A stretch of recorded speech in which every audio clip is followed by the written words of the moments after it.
Somehow, we got stuck organizing our first spring barbecue.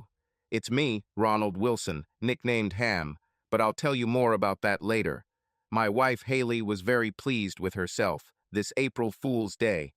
We were married for almost 3 years and bought our house right after the Christmas holidays.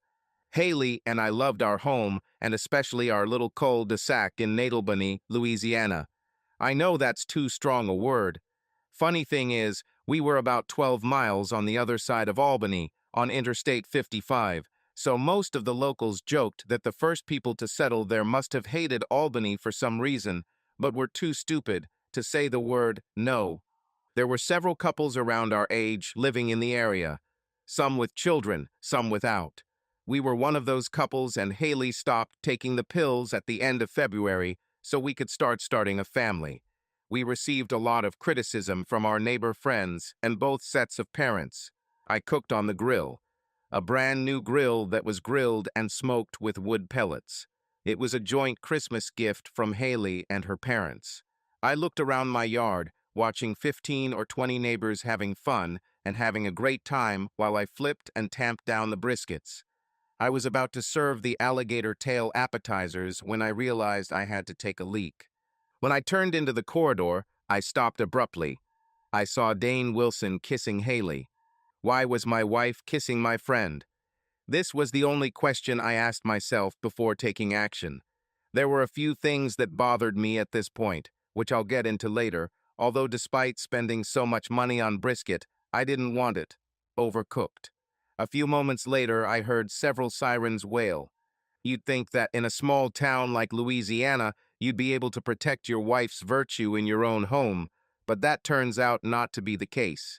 A cop I knew from high school, Harley, handcuffed me, letting me know he was sorry. The local sheriff's office detained me and threw me into a cell, waiting to be taken to the county jail. My dad wouldn't understand, so I called my cousin Jared. I told him what happened so that my dad would hire me a lawyer. Later, when I was in the county jail, I was calm enough to think. Why was my wife kissing Dane? I had no idea that she would do something like that. She was always so loving and gave me a lot of attention. It must be because of Dane. We've been hanging out a bit since we moved into this cul-de-sac. We played darts in the local pub and went river fishing a few times. What I knew about him was little. We only talked about men's affairs. I knew that he grew up in the New Orleans suburbs and that he had attended a prestigious law school up north. He never finished school because his father's business failed. One thing you will learn in our wilderness is to notice how a person behaves. If there was one thing I didn't like about Dane Woodson, it was the way he acted with me out there on the river, but around people he was a different person. As I understand it, he was trying to prove something to himself and trying to prove something to everyone else. I got the impression that he didn't feel too good about himself because of his failure in college. I mean, he still had a good job as a lawyer in the county seat. By comparison, I attended a local college for 2 years and worked as a graphic designer at a local printing shop. That still didn't explain why my wife was kissing him. I thought I was defending her honor, but looking back, I see that she didn't resist at all. I probably went a little overboard. Yes, I had a short temper. This has appeared before. Mom and Dad were always angry and worried about me at the same time. I played as a defender and midfielder. This was in my first year. 3 games into the season, I returned to the practice field after dark, hoping to find my watch. My grandma gave them to me for my birthday, and I'll be in deep shit if I lose them. I shined a flashlight on the bench and was about to give up when I heard a muffled female voice from the direction of the stands. I shined a flashlight in that direction. Billy Ray and Elmer were there. I had to deal with the guys so that they would not offend Marley. I ended up spending the night in the hospital. Billy Ray and Elmer's parents filed assault charges, but it was Marley's father who came to my aid. He had a brother who was a district attorney, and Marley's father talked them into dropping the charges. I didn't get to play football that year, but I suddenly became popular. In the second year, everything was different. I worked hard to get into the starting lineup. I hit hard, or so I was told. Local rival teams started calling me the water bearer, like in the Adam Sandler movie. My teammates were having none of it, and I was given the nickname Hammer, which later became simply Ham. Unlike that film, I didn't get a scholarship. We never made the state team. Our team sucked, except for me and the quarterback, and we lost 6-5 at the end of the season. Our town was too small for the scouts to waste their time. I never minded because I had a lot of friends and was known as a bull in a china shop. Marley stayed close throughout the episode. She was heading to the University of Texas, so we said goodbye quietly, although she kept in touch. She was also the one who convinced me to go to community college. I really liked this girl. My next encounter occurred just after finishing my last semester before finishing my bachelor's degree. It was a stupid bar fight. However, luck was again on my side as the judge dealt with the ringleaders and let about 15 of us off with a warning. The allegations remain on our records. So I sat and waited for the morning so I could run out and talk to my wife. But that did not happen.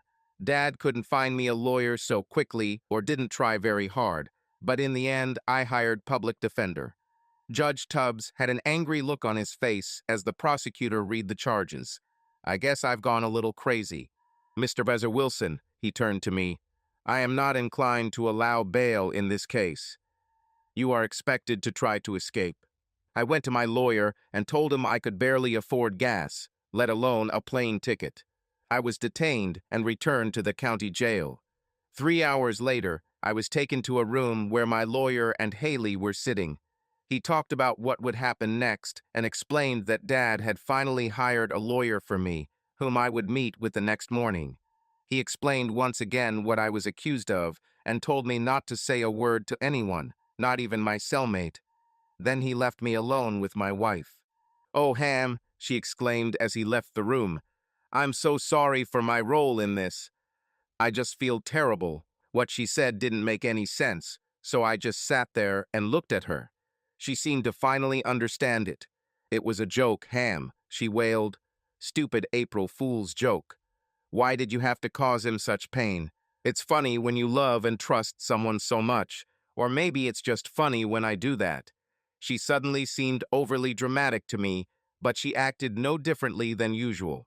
I couldn't decide if it was because I was so angry at her or what, but it seemed like I saw right through her. "Joke?" I asked incredulously. "Why would this why?" "I'm very, very sorry, Ham." At least her voice sounded guilty. "He said it would be funny, and our joke would be popular with the neighbors. He told me that everyone knew you were the big tough guy in high school. I was so proud of our house, of you at the barbecue, that I probably stupidly agreed. After what happened, I realized that it was a stupid move. It would be a stupid thing to do," I answered, "to do as you described. Except I saw you two kissing. This wasn't the first time. The April Fool's prank won't work, Haley." She studied my face for several moments, trying to find anything that could confirm my words. She saw nothing that could reassure her. "Why did you need to pretend to be a real soldier?" She changed direction. "You're in big trouble, Ham. 2 people can play this game. You were in the hospital to visit your lover, weren't you?" I grinned.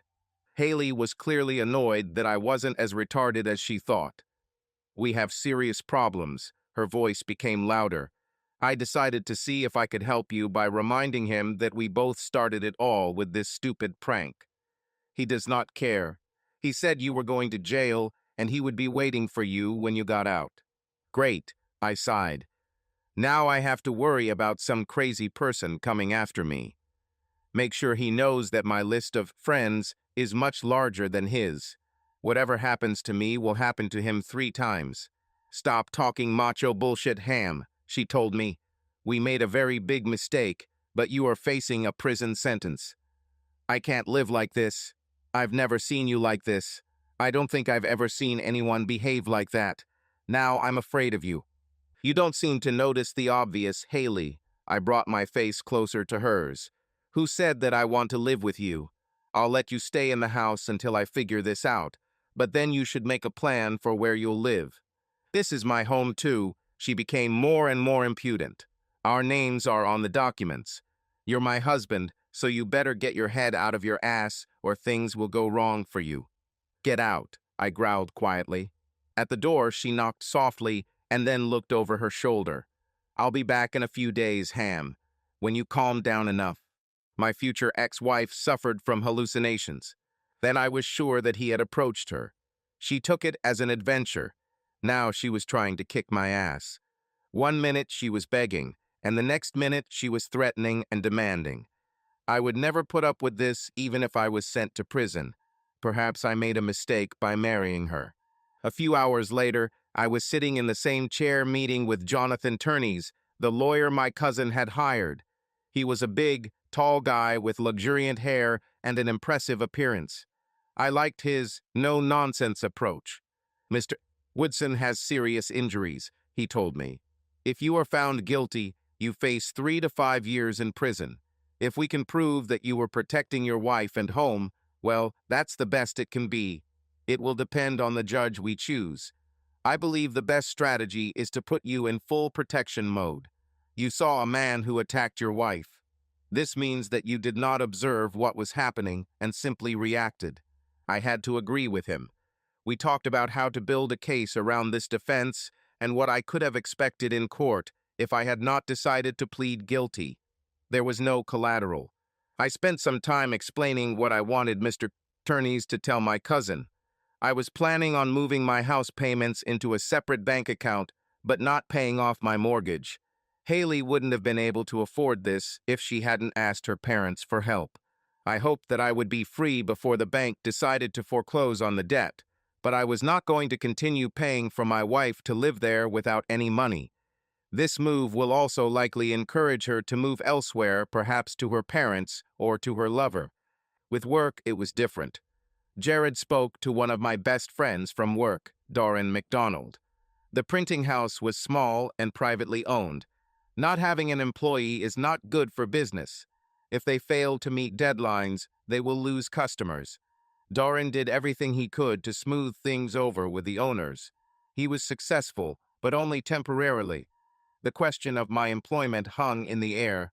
4 days later, Haley came to see me again, but I refused. I have no idea if she was upset, disappointed, or relieved. 2 days later, Mr. Turney's told me the details of the plea deal, and I refused it. We were going to court. All this took almost 45 days.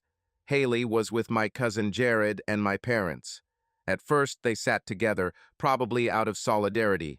However, after the first week, I only saw Haley occasionally. When my parents visited the prison, they told me that she was angry because I refused to meet with her. While the prosecution was presenting its case, Mr. Turney spoke to me during the morning break. "I need you to talk to your wife," he began.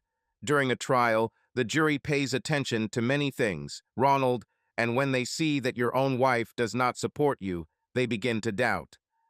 We need to present a united front. I know you're upset about what she did, but remember, our strategy is to make Mr.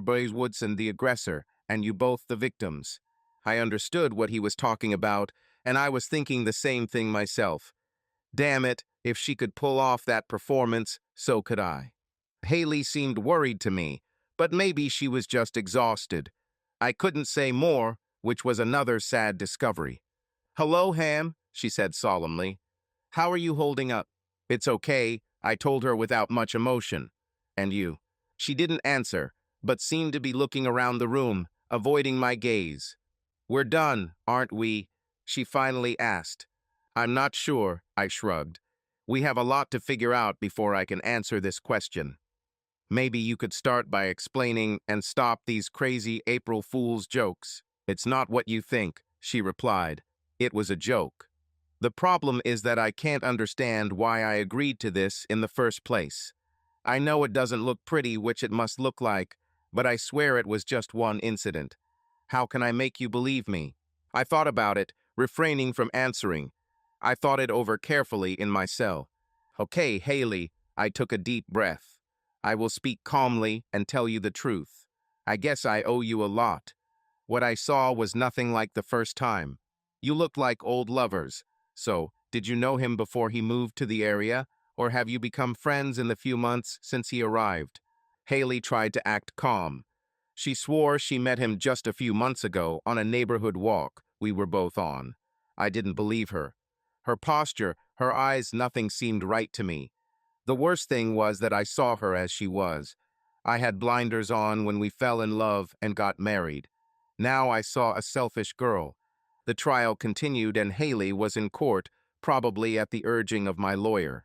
The biggest problem was that all our neighbors turned their backs on me. Their testimony contradicted our planned defense. I guess I couldn't blame them. They didn't want to live on the street with a crazy person. Most of the time in court, I didn't pay much attention to it. Mr. Kush's attorneys put on a great show, talking about the timeline of events and how I reacted in a split second. In the end, this was not enough. I was convicted.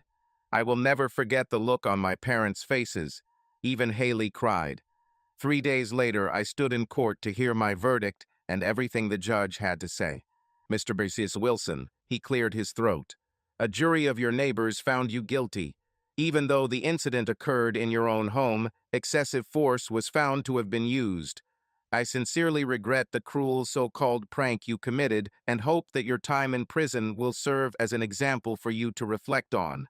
I hope you will learn to control your temper as it has manifested itself on other occasions so that you can become a productive member of society.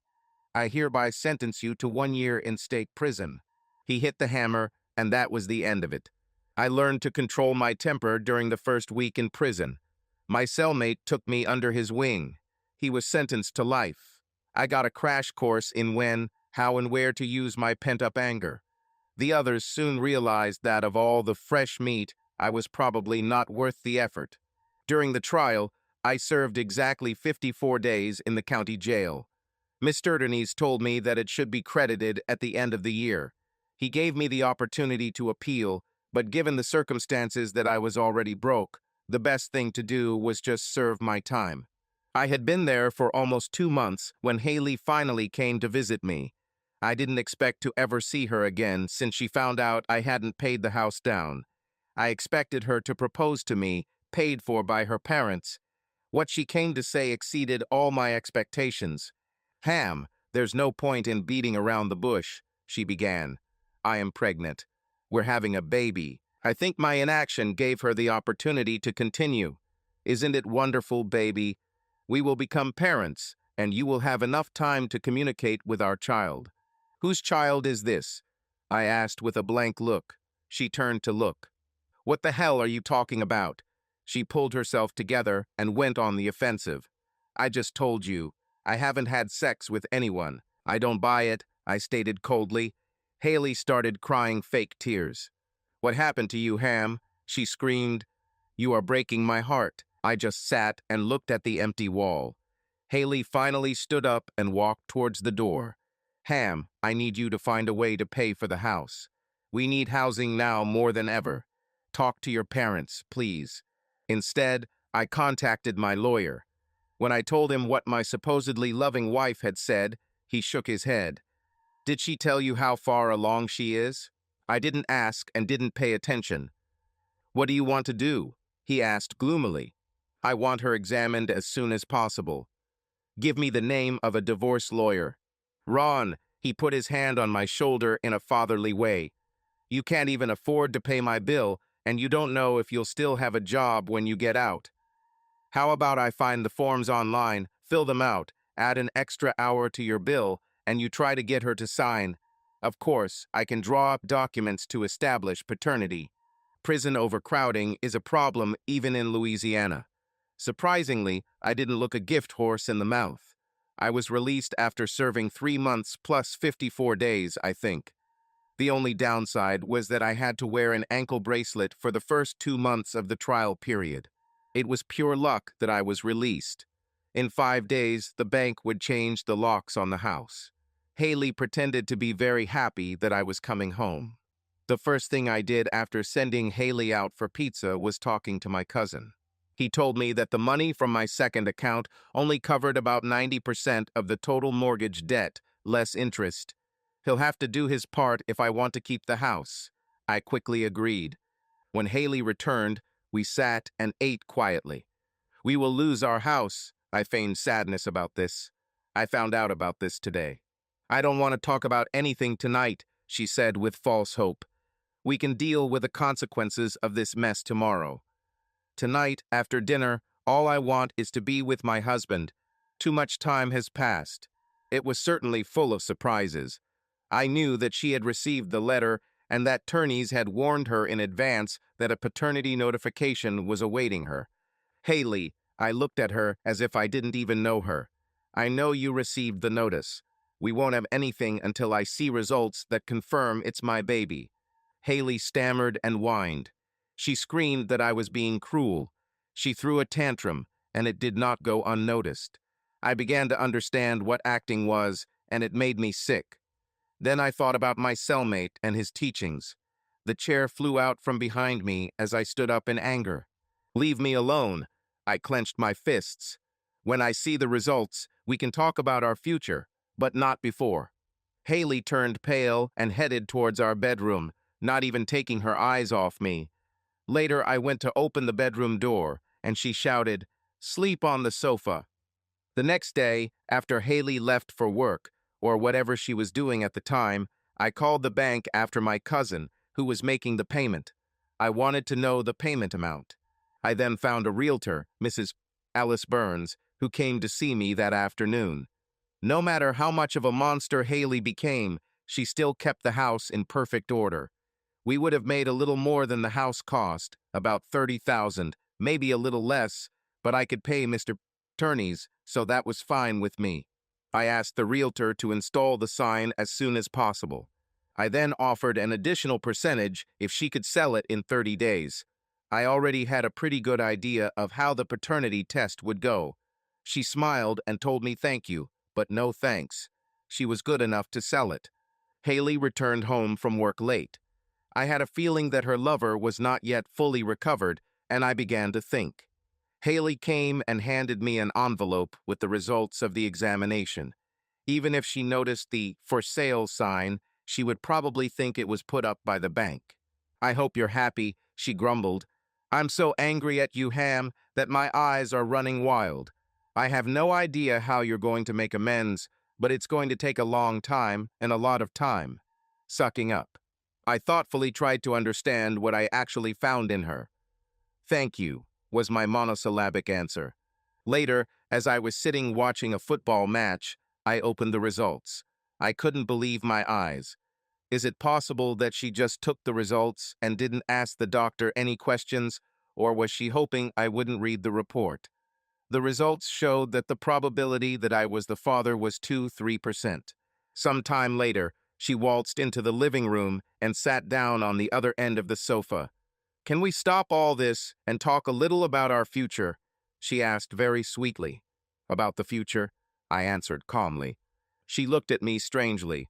For a second, I thought she just misunderstood me. "Now that you know that the child is yours," she said, as if not understanding my question, "we need to clarify the situation and continue to live our lives." "These documents say that I am not the father," I said, as if nothing had happened. "What are you planning? Another prank?" She immediately went on the defensive. "Ham, what the hell?" She spoke louder. "It says here that you are a father." 98%. I handed her the document. "I don't believe you're that stupid, Haley." I went out into the backyard. Haley never came out, and as usual, the bedroom door was locked when I checked later. The next day, Haley didn't come home after work. It seemed to me that something was wrong in the house, and after further inspection, it turned out that most of her things were missing. There was a note on the TV remote that said she left. She was sorry. Yes, yes, yes. I'm starting to wonder if I'm experiencing Groundhog Day. The 1st of April was repeated again and again. Sitting there, without her presence in the house, I began to realize something. Could this idiot learn her so that she would try to persuade me to commit violence? Maybe send me back to prison so they can enjoy each other and keep most of my stuff? It made sense, but why bother? Why didn't she just run away with him? I wrote to her. Coward. Or is she crazy? I thought it would be useful to get this over with. That's when I realized she never respected me. She thought I was so stupid that she could keep playing with me until I was exhausted. I was sure Woodson encouraged her to do this. It was a quiet evening at home. Little did I know that while I was in prison, I had already written Haley off. I knew I didn't like her, and I didn't like her, but it was nice to just sit at home without her. This didn't last long. It was 2:03. This is what my old-fashioned alarm clock showed. I could barely see the clock through the smoke. I jumped out of bed and ran through the bedroom door into the hallway. Damn, the house was on fire. I managed to get out. I pulled my phone out of my pants pocket and dialed 911, but I could already hear sirens in the distance. After a flurry of activity, I sat on the back step of the ambulance, bandaging my ankle. When they first took me to their tower, my ankle bracelet went over the fence. The police were kind enough to disconnect it. And then a pleasant surprise awaited me. At first, I didn't recognize her wearing the sheriff's cap. It was Marley. "How are you, Ham?" She smiled radiantly. Because I looked at her like she was crazy, her smile faded. "Sorry, Ham," she apologized. "This is not the time to joke. I'm glad you're okay." We talked about the fire. She told me that she was following my case, and even in prison, she did everything she could to keep me safe and out of trouble. It was unexpected, but it gave me a warm feeling. In fact, it might have just been Marley's presence. "Do you think she did it, Ham?" She seemed unsure when asking this question. "I don't know," I admitted honestly.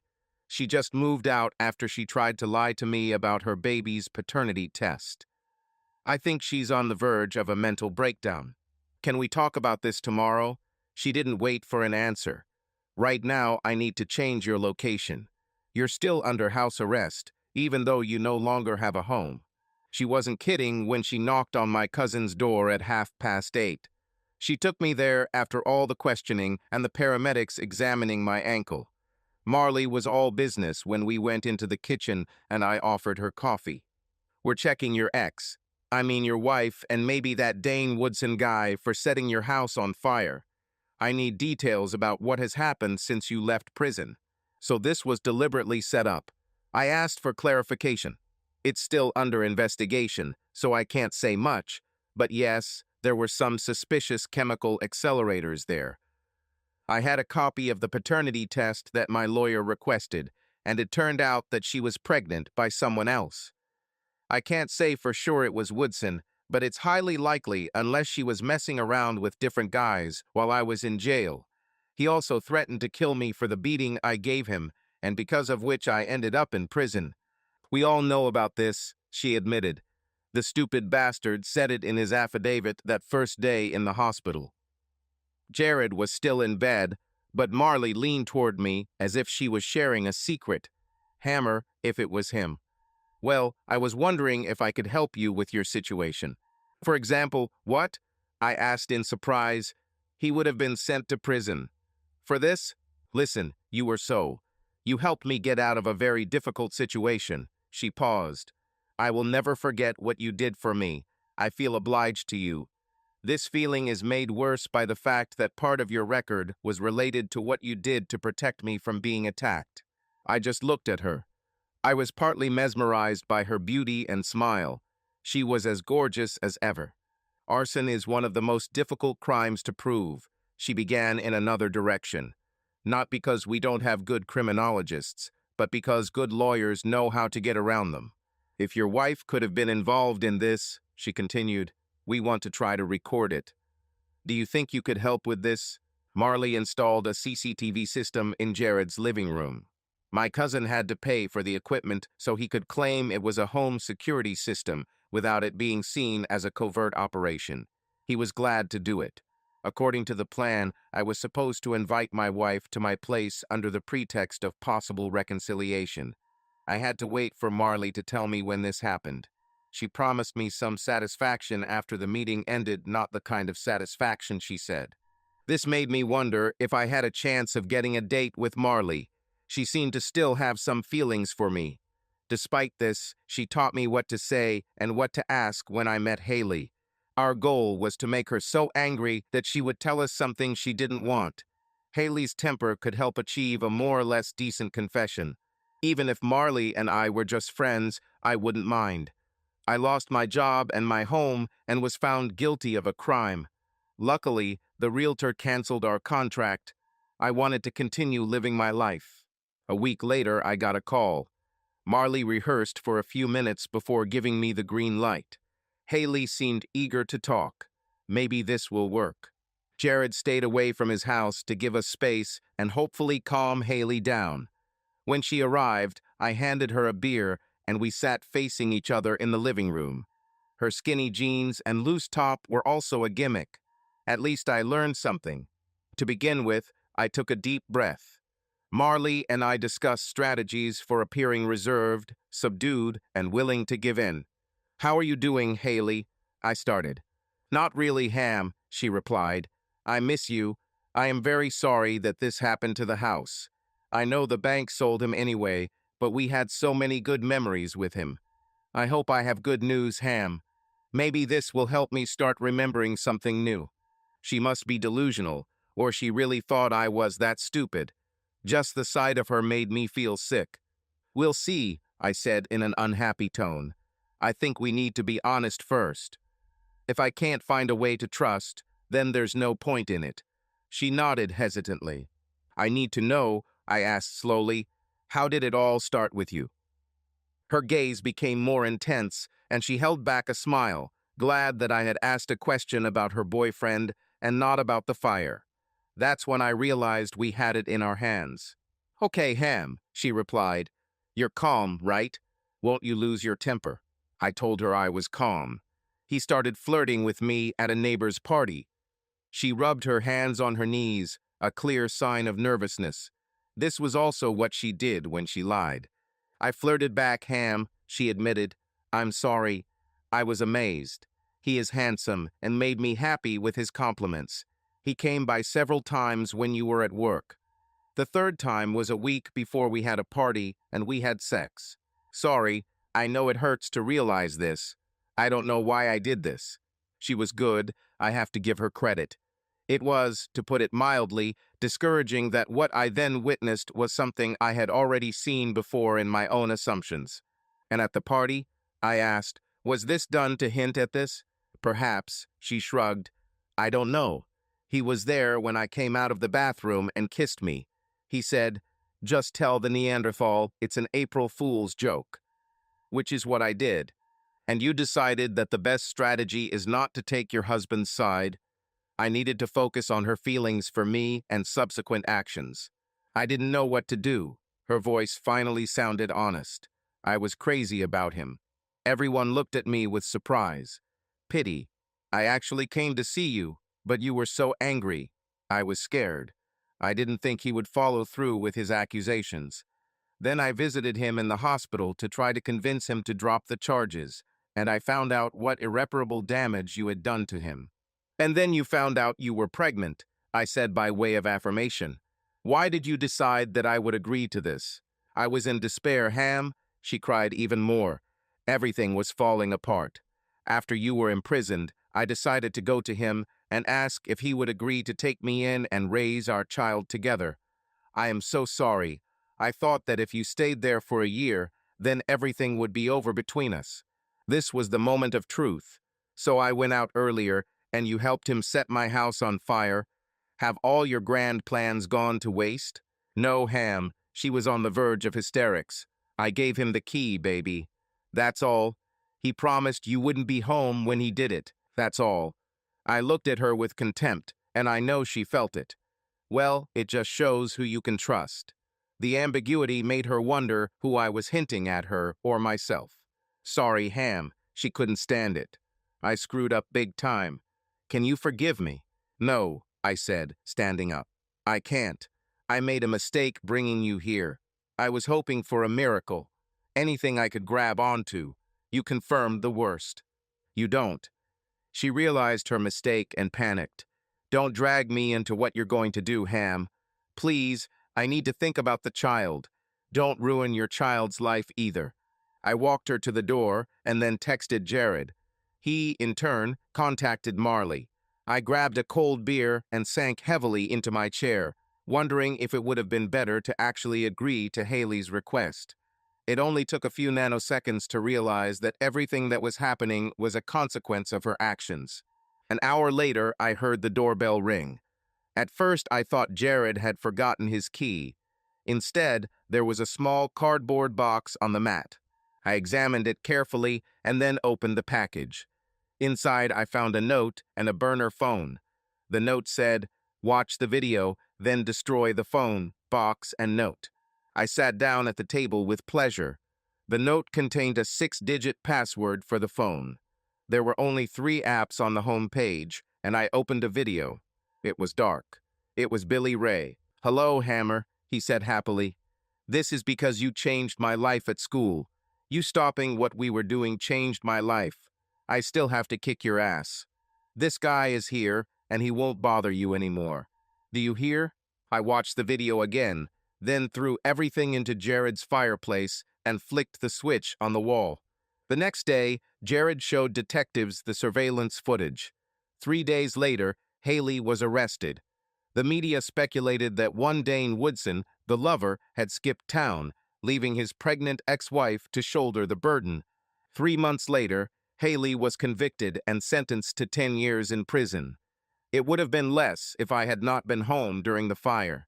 She gave her little girl up for adoption. I never visited her. The week before Christmas, Jared and I had a barbecue. Darren McDonald and his young bride were there. Several of my former classmates from school spent most of the day playing cornhole. Mr. Turney's and his wife Julie stopped by briefly. I think he did this because I was still making payments. Billy Ray was also present. He took me aside and explained what happened to him after I stopped him from making the worst mistake of his life. Let's just say he was happy to oblige. Poor Elmer had died 5 years earlier when a crane collapsed on him while he was working on an oil rig. Later that night, Marley and I were lying in bed. It turns out that this lovely lady was just as interested in me getting healthy again as I was in having her as my new girlfriend. "Oh, sorry, a woman. After all, she is a police officer." "You know, baby," I said, "I feel like this is the first day of a new life. Our new life." She didn't answer right away. She raised her pretty face to look at me. "I think April 1st was your first day." Who am I to argue? Subscribe to our channel so that your second chaff doesn't cheat on you, and go ahead and listen to the next story, because this story is nothing compared to the next one. If you're under 18, don't even think about listening to the next one.